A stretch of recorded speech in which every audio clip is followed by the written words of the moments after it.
this webinar live or you'll be watching the recording at a later date, we are excited to have you joining us. Today, we're going to go over a few important topics that should answer your questions about what it's like to be a student athlete at the University of Waterloo.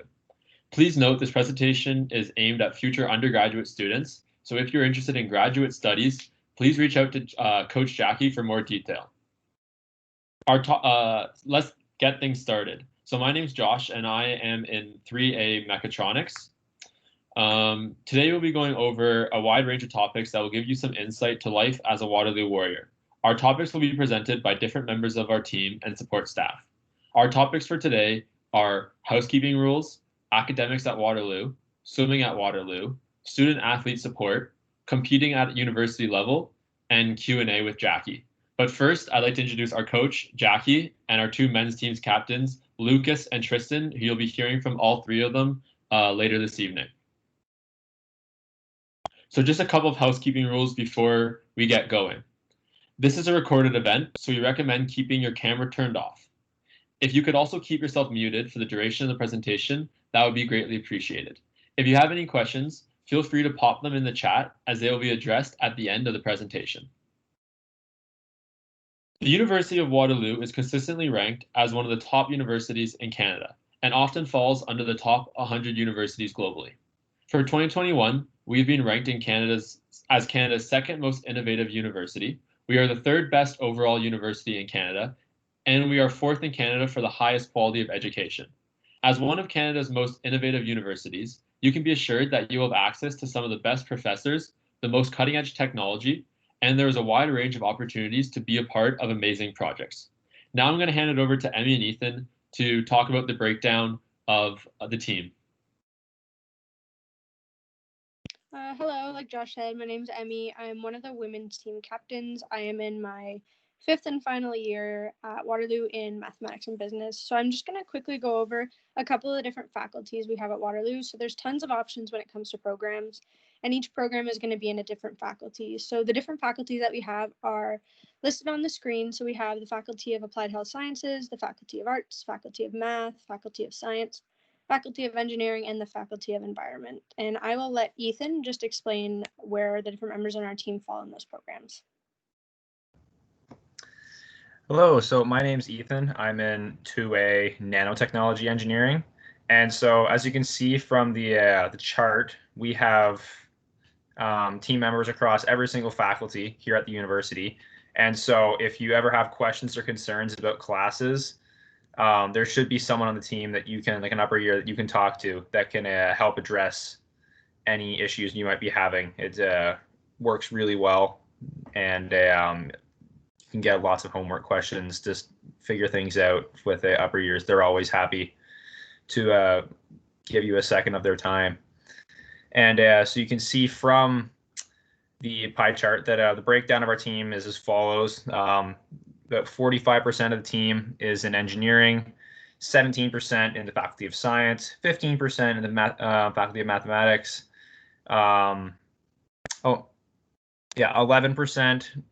in the Applied Health Sciences, 8% in the Faculty of Arts, and 4% in Environment.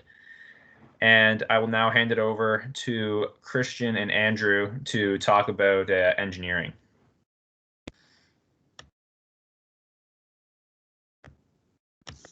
So hello everyone, my name is Christian and I am a first year in mechanical engineering.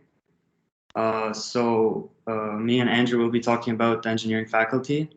So the University of Waterloo is Canada's largest engineering faculty and is ranked among the top 50 engineering schools in the world.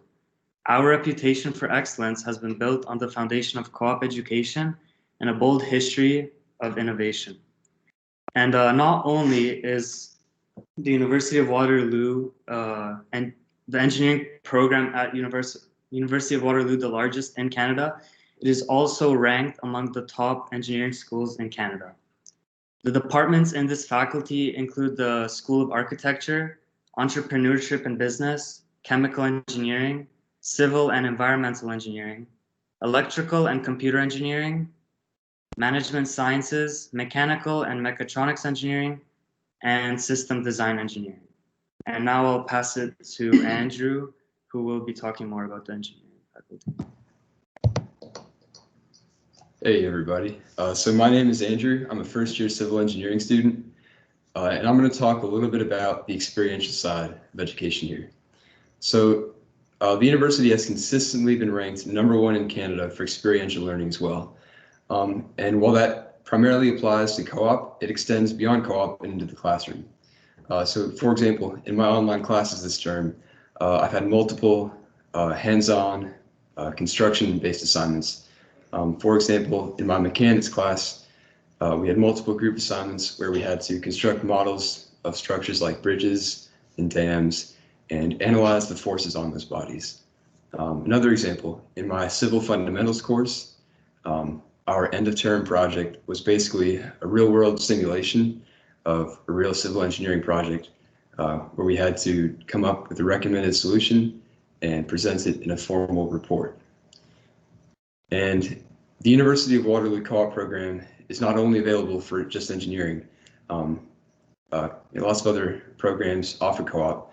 So even if you're not coming here for engineering, be sure to look it up, find out if your program offers co-op. It's a great way to get some real world experience in. And if you do it through engineering, at least, you'll graduate with 2 years of work experience. All right, so now I'm going to pass it on to Brian to talk about the Faculty of Science.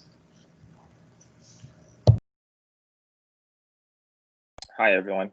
So I'm Brian. I'm in my 1A of medicinal chemistry, and I'll be talking about the Faculty of Science. From understanding the universe to protecting our water resources to improving the health of Canadians, Waterloo Science is shaping the future through discovery and educating future generations.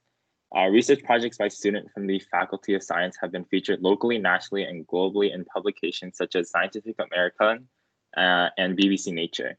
The Faculty of Science is made up of the following departments: biology, environmental and earth science, chemistry, physics and astronomy, School of Optometry, and School of Pharmacy. Our School of Optometry offers the only English program in Canada, and our School of Pharmacy offers the only co-op program in the country.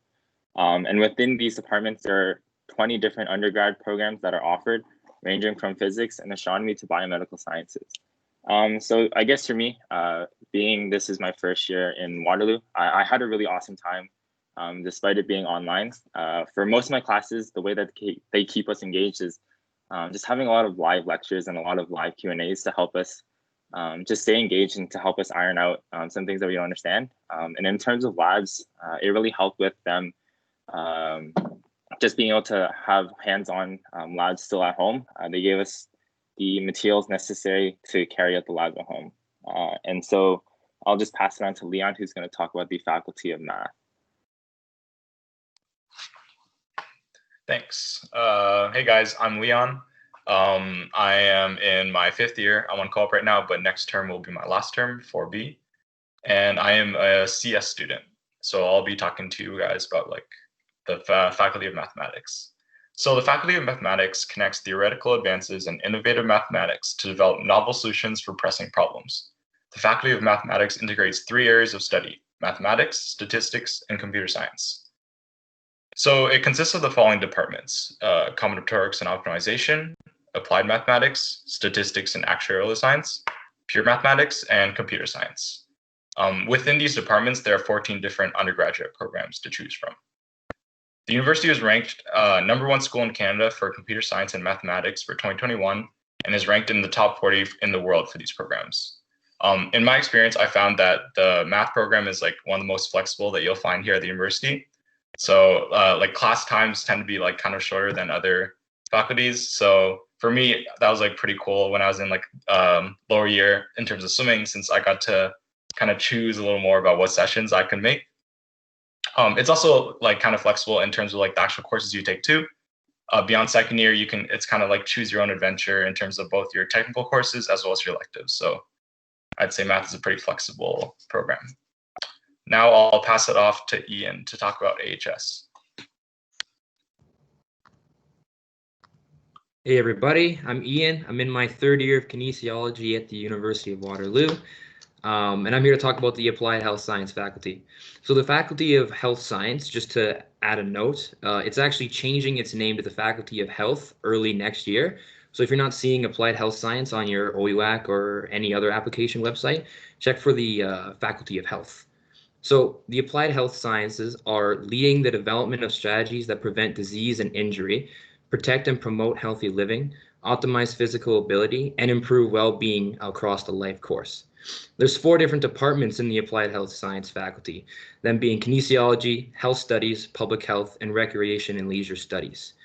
These 4 departments all offer their own areas of specialization. For example, kinesiology, the program I'm in, offers specializations in medical physiology, rehabilitation science, human nutrition, and ergonomics and injury prevention. Another thing that's great about the applied health science faculty is the graduation success rate, which is high at 49% with the students who 49% of the students who continue to a graduate or professional program, as well as 46% of the students who go right into their career right after. And another thing that's great about the AHS faculty is really how tight the community is. It's really one of the things we take pride off of. There's a lot of organizations that are there to make your experience in the faculty a good one. For example, we have the Applied Health Science undergraduate members, which is a student-run society that serves the undergraduates. You know, they run events, offer academic services, amongst some other things. We also have We Connect You, which is an AHS peer mentorship program that is run by other students. So it's essentially a volunteer service made by other students that includes study sessions, workshops, and one-on-one peer mentorship for students. And one thing about, as Leon actually mentioned with the mathematics, applied health science is also very flexible. I've noticed through my 3 years being here and being on the swim team, I was really able to work with the schedule and make it fit best for me, so I'm able to work well with swimming and school. And I've come a long way from where I was in first year as well. And one thing that I thought was really impressive with my program was in my first year, for kinesiology, I immediately got the opportunity to work on cadavers in labs and have real hands-on experience, which I thought was great to learn and a really cool opportunity for me to have, as well with all the other people in my program. With that being said, I'd like to pass it on to Sasha and Sean, who are going to talk about the Faculty of Arts. Hi, I'm Sasha, and I'm in my second year of AFM, which is Accounting and Financial Management. It's a cool program in which you learn a lot of application-based stuff that you're going to use in the real world, and it's a co-op program, which is a big benefit. The arts program, it's a dynamic community of students, faculty, and staff working in and across the humanities, social sciences, and creative arts. Our ideas and actions are propelled by curiosity, creativity, and deep commitment to contribute to a better world. Through the Faculty of Arts, there are 6 programs offered, which are Honors Arts in Business, Global Business and Digital Arts, Social Development Studies, Accounting and Financial Management, and Computing and Financial Management. But the faculty has 15 different departments, which allows you to specialize in whatever topics you might be interested in. Some of the departments that you could be taking courses from are accounting, fine arts, gender and social justice, global business and digital arts, medieval studies, Spanish, and so much more. Now I'm going to pass it on to Sean. Hey, my name is Sean. Is my thing working? My name is Sean, and I'm a third year, and I'm in Honors Arts. The thing with art programs is they give you the freedom to not only specialize, but also the extra course space to add on multiple minors. And just like Ian and Leon mentioned earlier, actually, you have like complete control over your schedule. And so like outside of swimming and stuff, I usually have around 15 hours of class a week, which is like very minuscule compared to a lot of the other programs. But because of that, I also have like maybe 5 to 6 hours of reading I have to do per week. So it's like, it is a give and take, but especially with arts, you can also pick pretty much any course. Like if you're doing a major, you have to stick to that major, but you can pick a lot of different courses. So you can always, like Sasha mentioned, and like Ian and Noah said, it's like, you just have complete freedom over your schedule pretty much.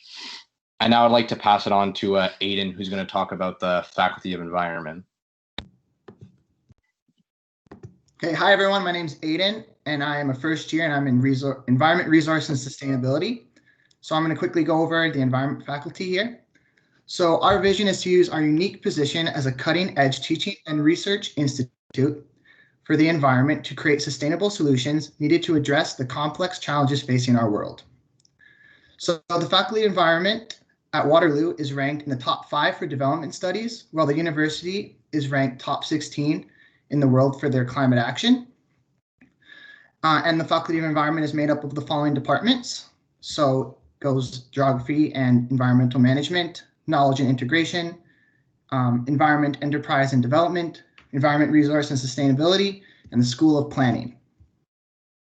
So the faculty offers 8 different programs ranging from geography and aviation to international development.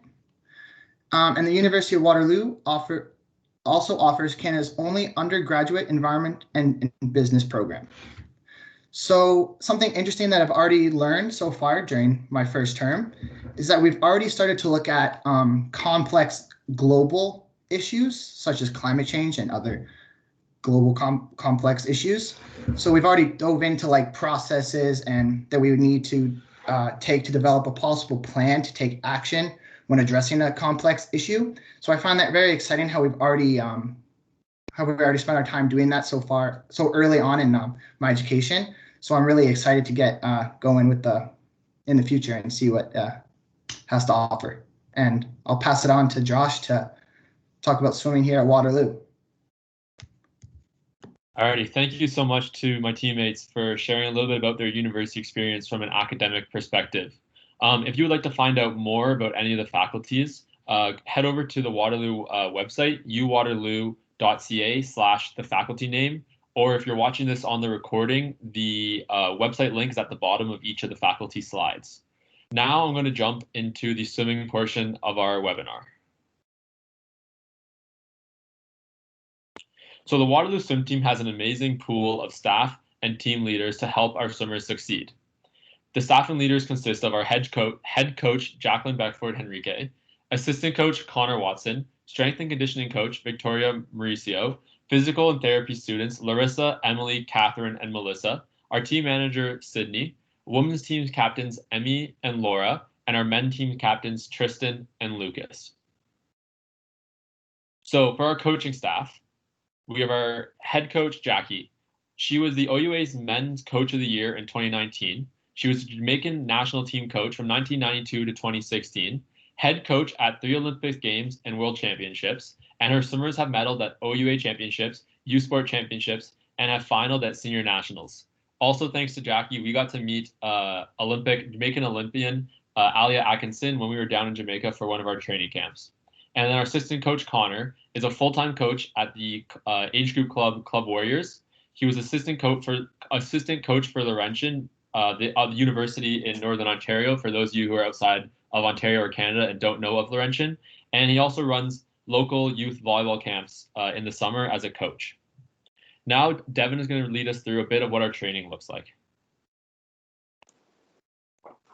Hi. My name is Devin. I'm in third year computer engineering here at Waterloo, and I'm going to talk a bit about training. Training at a varsity level might be a little bit different than what you're used to in an age group setting.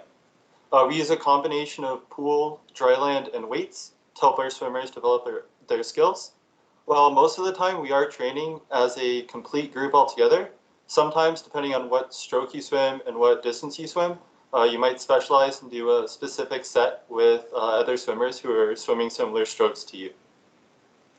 One thing to remember about the university is that we're training as a team with a common goal. It's not so much about scoring individual points as it is contributing to the team and helping the team succeed. One interesting thing I found was the morning practices start at 6 a.m., which is still pretty early, but it feels a lot later than 5:30 or 5 a.m., and it gives you a little more sleep in the mornings.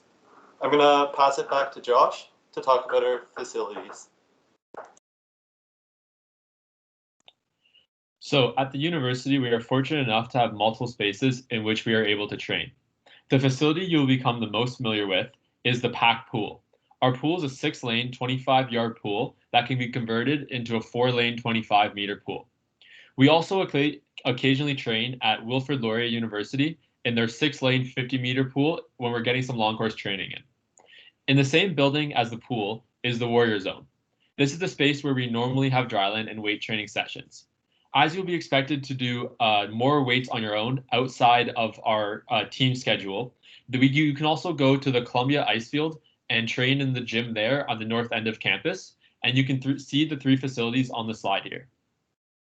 Now, Noah R. is going to take you through some of the expectations of the team when you're outside of the pool.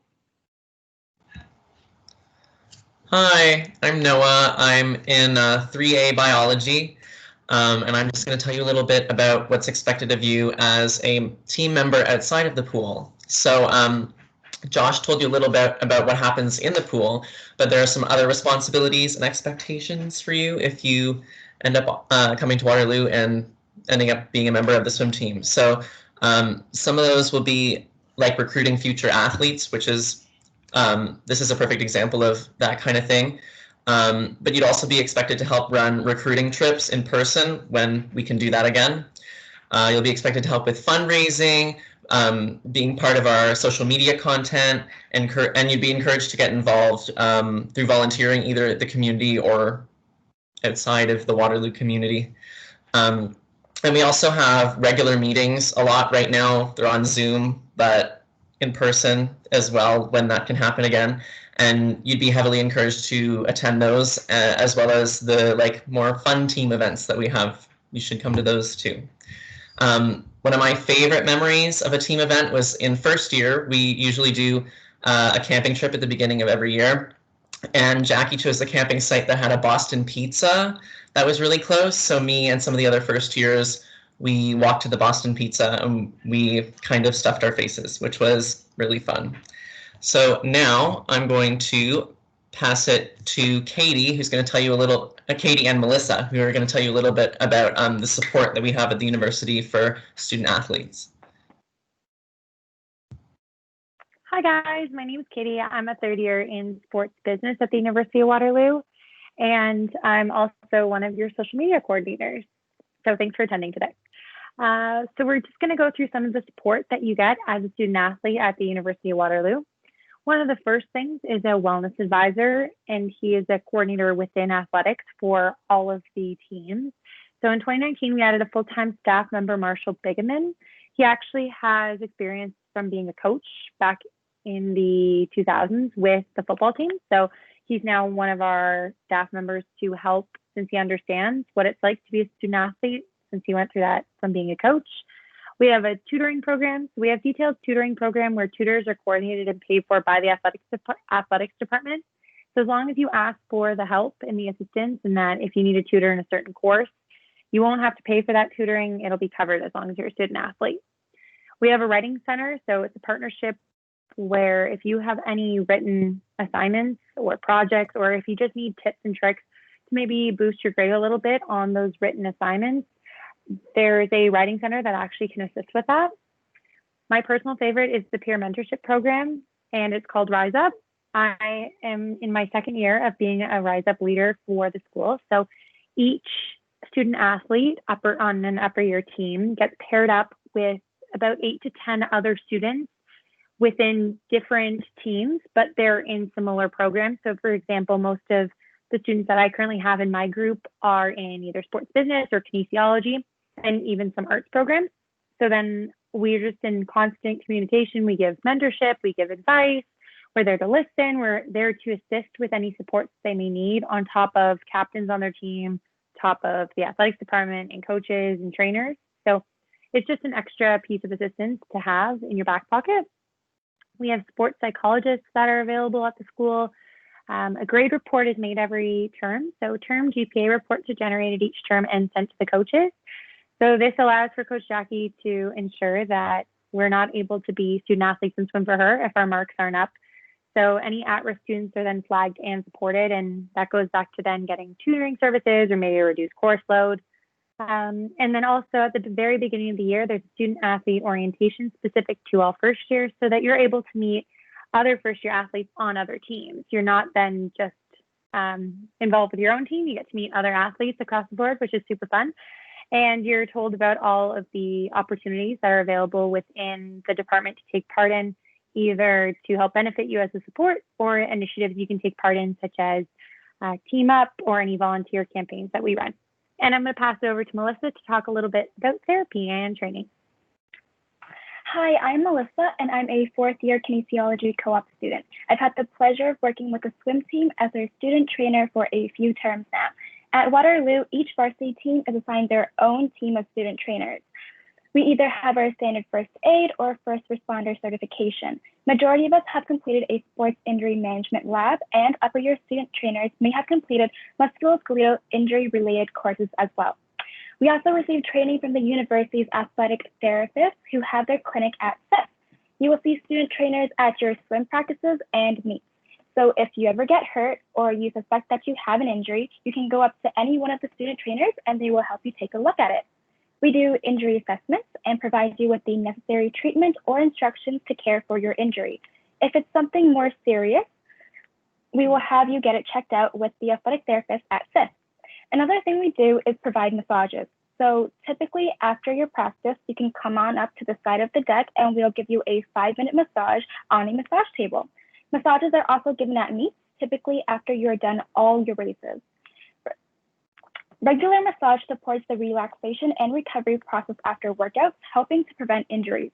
Massage can help shorten recovery time, as well as relieve muscle tension and pain. It's considered a remedy for common issues like delayed onset muscle soreness. So that is why we do what we do. Lastly, I just want to say that your student trainers and athletic therapy team are here to help as much as we can so that you guys can hopefully be in the best condition to participate in your sport. And now I'm going to hand things over to Tristan. Hi, so I'm Tristan. I'm one of the captains. I'm in my 3B mechatronics term, mechatronics engineering. So swimming at university is going to be a little bit different than what you might be used to with your club swimming. The Warriors compete within the OUA conference, which means during our regular season, we compete against other universities within Ontario, such as like U of T, Western, like McMaster, just to name a few. And when we compete, we score as a team. So how you swim has an impact on your teammates. Depending on the meet, either the top 8 or the top 16 swimmers in an event will score.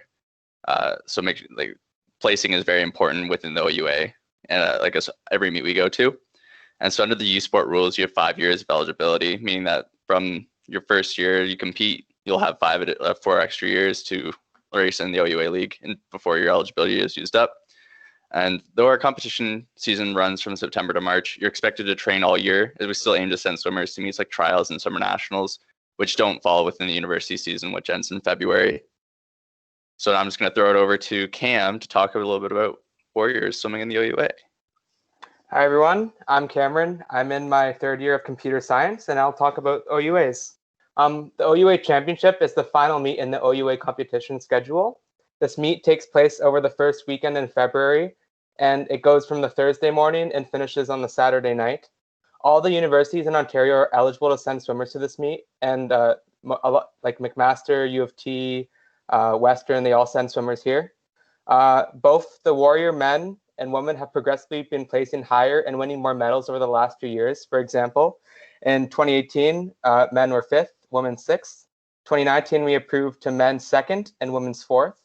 And we followed it up with a strong finish at the 2020 OUA Championships with men's 3rd and women's 6th. Anecdotally, OUAs is one of the best meets I've ever been to, both individually because you're well rested, you're wearing racing suits, you usually go best times. And also, it's as a team, it's one of the most team-oriented meets. So it's super exciting to see your teammates succeed, and it's super excited to cheer them on. With that being said, I'm going to pass it on to Lucas to talk about U Sports. Thanks, Cam. So, hey guys, I'm Lucas, and I'm going into my 3rd year of mechatronics engineering. I was really happy to get to talk about U Sports actually, because, you know, that's really where I want our men's team focus to be. And just going off of what Cam said, you know, the past 2 years especially, we've really established ourselves as a top 3 team in the province. And actually with this recruiting class, I believe we are a solid 2nd behind U of T. And what this actually does is this gives us the chance to focus more on U Sports and try to make our mark there as well. I believe this year, like if we actually had a youth sports. We'll see if they do a virtual one or not, that will place within the top 10 teams in the country, looking at a top 8 finish. And, you know, just to go off of that, the recruits that we're looking for, either like you have a youth sport time already, or you're looking at those times as goals for this year or the next one. And, you know, just going off of that, like my first year, like the men's team was me and one other guy, and we ended up finishing 19th. And last year, you know, we made a huge jump. We ended up bringing 6 guys to youth sports, and we finished 12th, just outside of the top 10. This year, we brought in a few more guys with youth sports as well, which is why I think we could very easily push into that top 10. And we're hoping to get a few more for next year as well. Not to mention the guys that are rapidly improving that are training with Jackie right now. And we're looking at bringing a team of 10 plus, I would hope, next year to youth sports. So I'm really excited to see where this men's team is heading, and for the future as well. And just going off of that, I want to pass this off to Josh to talk about the meet schedule. So here's a quick sample of what our racing schedule could look like. This is based on last season. All the red blocks are racing days, and you'll notice, excuse me, some of them are at-home meets, which take place on the evenings after class. Like we'll just race Laurier and something on like Halloween. A big difference with university racing is that except for OUAs or youth sports championships, all meets are timed finals. The sessions are also considerably shorter than in age group swimming. And then the green blocks on the slide are seen as the training camp after Christmas, where we will go to somewhere international, usually, except for this year. And personally, one of my favorite things about university swimming is the fact that with only a couple meets being prelims and finals, a lot of the other meets are a lot lower stress than age group swimming, and you tend to have a lot more fun at the meet, and there's a lot more good stories about having fun at the meets while swimming fast, rather than always being stressed and super anxious about swimming fast like you are in age group swimming. Now, Max and Jazzy will talk about our training camp. Hi, everyone. My name's Max. I'm in my 3rd year of Science and Aviation at the University of Waterloo. And every year, the swim team travels somewhere warm and somewhere nice to be while it's cold in here in Canada. During this time, we train in and out of the pool with lots of swimming, lots of dry land. And we not only train, that's the main purpose of the trip, but we also try and help out in the community by, for example, we took on tutoring some of the local kids that lived in Jamaica, and we also trained with a group of swimmers that helping them progress with their technique and many other aspects to swimming other than just the training aspect. And next up is Jassy.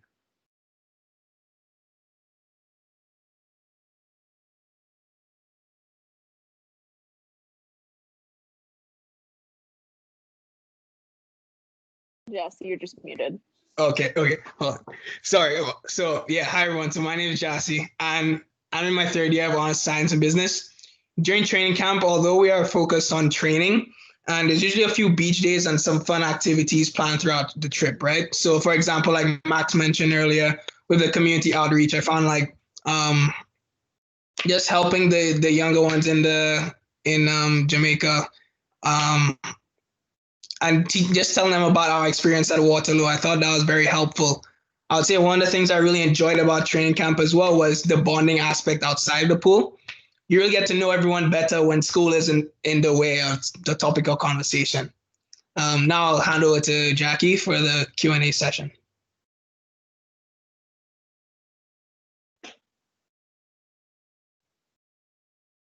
Okay, hi everybody. It's really good to have you all on here.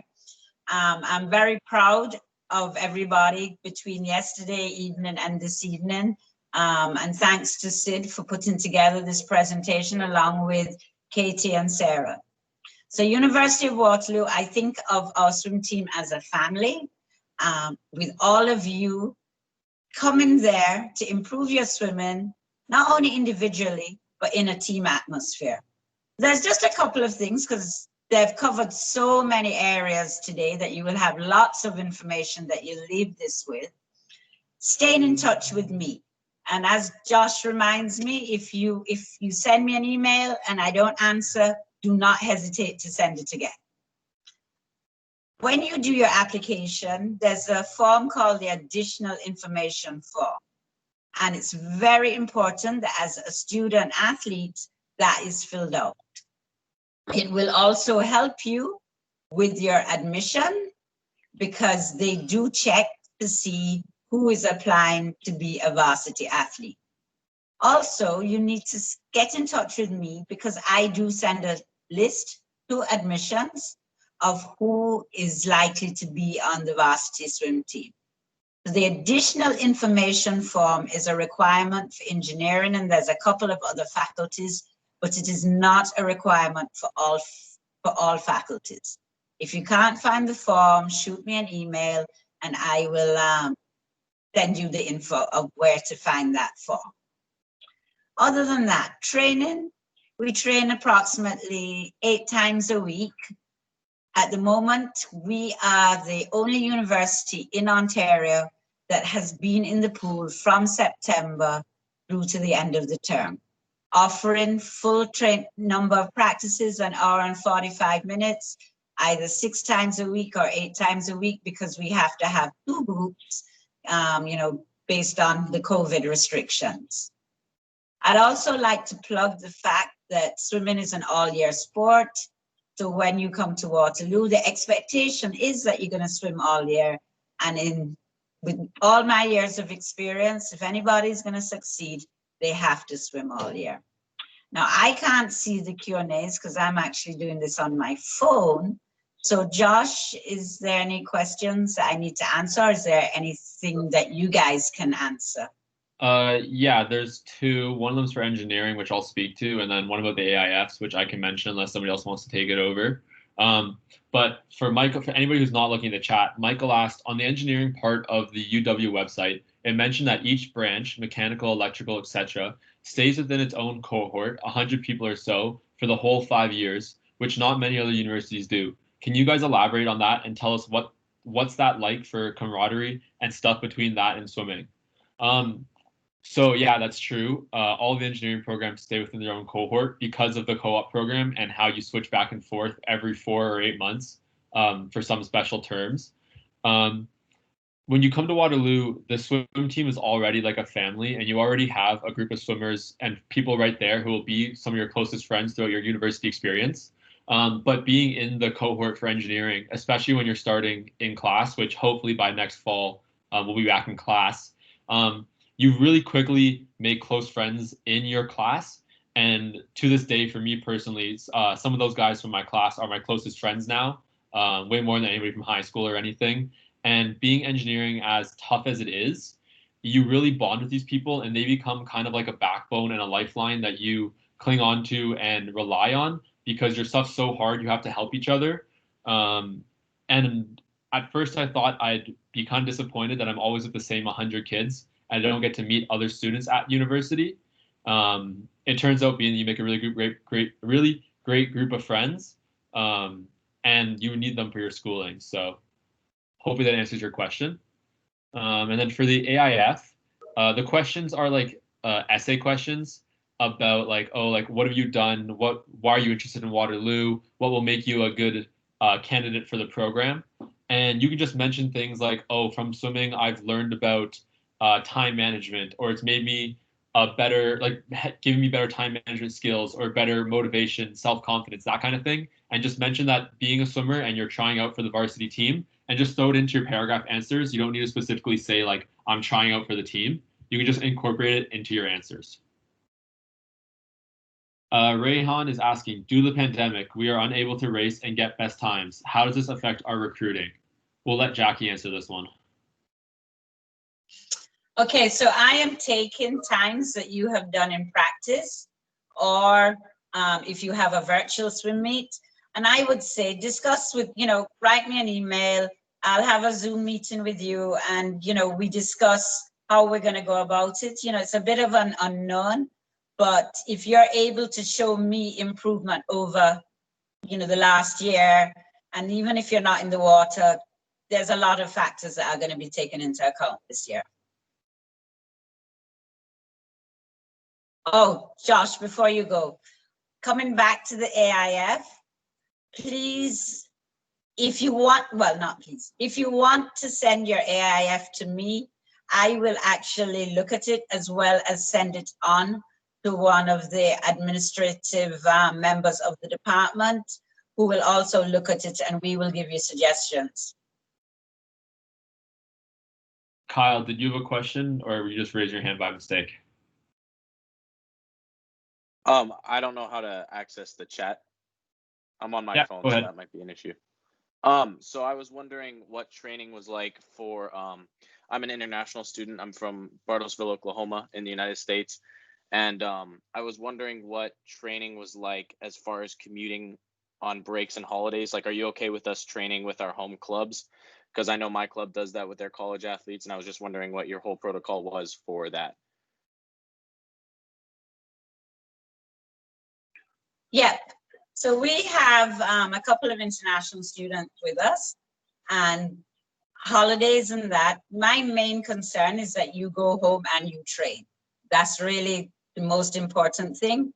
Training camp is not mandatory. It's just, and I would like to make it mandatory, but what international students do sometimes, or even students who live in another part of Canada, is that they actually go home, they at the end of term, the 18th or 19th of December, and then they fly to join us at training camp on the 27th of December.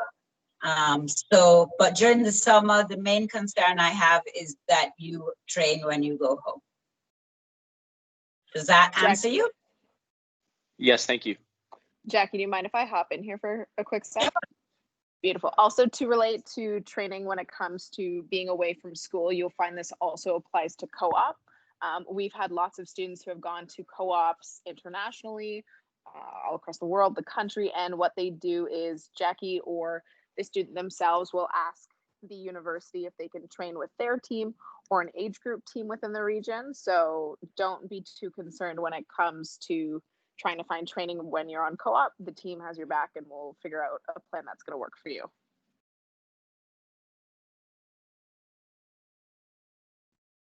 Michael's asking in the chat, are there any athletic specific scholarships or any scholarships you recommend we apply to? So for academic wise, depending on what program you're applying to, Waterloo does a lot of just entrance scholarships based on your average. So for engineering, for example, if you have a 90 average, at least you get one scholarship. If you have a 95, I think it is, you get a second scholarship. And considering like the average to get into like Waterloo engineering is like 93, usually on the lower, that's like on the lower end. Every engineering student in first year gets a academic scholarship. And then I think Devin can talk about, there's a website that has some other scholarships you might be interested in applying for. Devin, you want to speak on that? Sure. Yeah, there's a website. I don't have it off the top of my head, but there is a website on the main Waterloo website that has a list of automatic entrance scholarships that you are automatically entered into when you apply. And then there's also a list of scholarships that you can apply for outside. And they have different criteria. There's a whole bunch of them where you have to be on an athletic team, and you can look through that website. I can try and give it to Jackie to send out in an email later. Thanks, Devin. Alex is asking, where do we find out some info about time standards? Email Jackie and she can send out the time standards for next year. And Raymond has just posted the scholarship database into the chat. Thanks, Raymond. So if you guys want to look at that now or after the call, you'll be able to see it in the chat. Any more questions?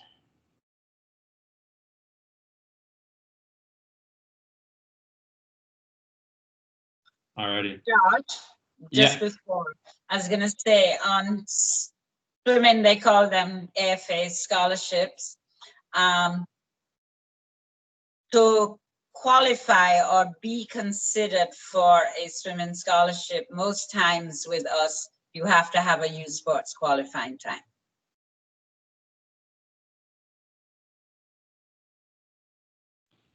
Alrighty, let's wrap this up then. So thank you so much to everybody for taking the time to join us this evening, or if you're watching this recorded, thank you for watching the recording. Please make sure to stay connected with us and feel free to reach out with any questions you might have. Email Jackie, and if there's anything about a program, she'll send it on to one of the swimmers, or Jackie can answer most of your questions also. This video, as we said, is recorded and it'll be shared on our YouTube page in case you missed anything or would like to rewatch it. And we're always looking forward to having you guys join us next fall. Thank you.